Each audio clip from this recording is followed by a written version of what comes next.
le chemin pour lequel je me bats, c'est celui d'une libération. Une libération collective. On dit souvent qu'on ne peut pas avoir des opinions divergentes au sein de la France insoumise, c'est faux. Moi, je suis sur la proposition d'un État binational, c'est-à-dire une cohabitation totale, qui va aussi dans le sens de la reconnaissance des Palestiniens pour les mettre à égalité de la reconnaissance des Israéliens.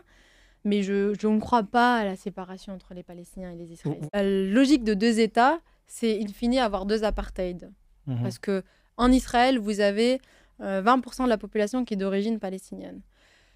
Les personnes qui sont en territoire palestinien, qui sont sous le statut de colons, parce que pour le moment c'est un territoire palestinien et colonisé, occupé, elles sont aujourd'hui recensées à hauteur de 1 million. Il faut être un tout petit peu pragmatique, réaliste sur le fait que en fait, la question qui se pose à nous, c'est pas de savoir où est-ce qu'on va placer la frontière entre les Palestiniens et les Israéliens, parce qu'elle n'existe matériellement plus. Il y a 1 million d'Israéliens qui sont en territoire palestinien. Il y a 20% de la population israélienne qui est d'origine palestinienne, qu'on appelle les Arabes israéliens. La question qui se pose à nous, c'est sous quel statut nous allons pouvoir cohabiter, Israéliens et Palestiniens, en ayant un groupe qui va dominer systématiquement un autre, ou en ayant une parfaite égalité de droits, une liberté d'installation et de circulation pour tout le monde. Ce qui m'intéresse dans ce débat, c'est pas de savoir où la frontière va être placée entre moi, palestinienne, et mon voisin israélien. Ce qui m'intéresse, c'est de savoir quel droit j'ai et quel droit il a.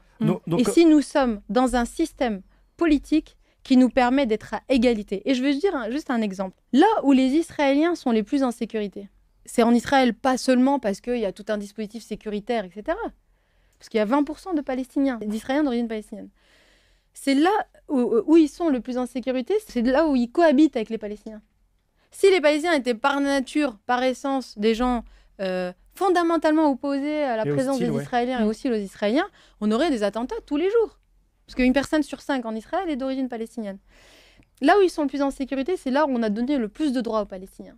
C'est là où les Palestiniens ont une citoyenneté, ils ont des droits civils, politiques, et ils sont aussi discriminés, parce que ça a été documenté, qu'ils vivent quand même avec un statut de citoyen de seconde zone. Mais là où la garantie de sécurité est la plus complète pour les Israéliens, c'est là où les Palestiniens ont le plus de droits.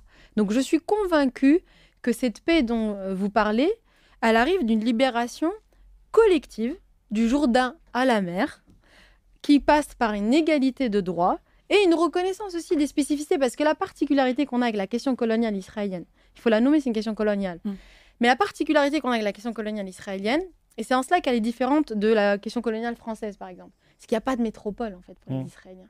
Et la raison d'être d'Israël, ce n'est pas la seule, mais une des raisons d'être d'Israël, c'est la question de l'antisémitisme européen et de la persécution des communautés juives en Europe. Donc on ne peut pas défaire cette question coloniale sans intégrer qu'il y a une obsession sur la question sécuritaire de par aussi une histoire traumatisante.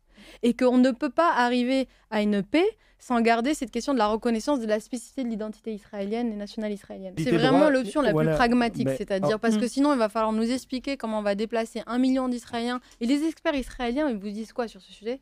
Ils vous disent si demain on déplace 1 million de colons israéliens en Israël, c'est la guerre civile en Israël.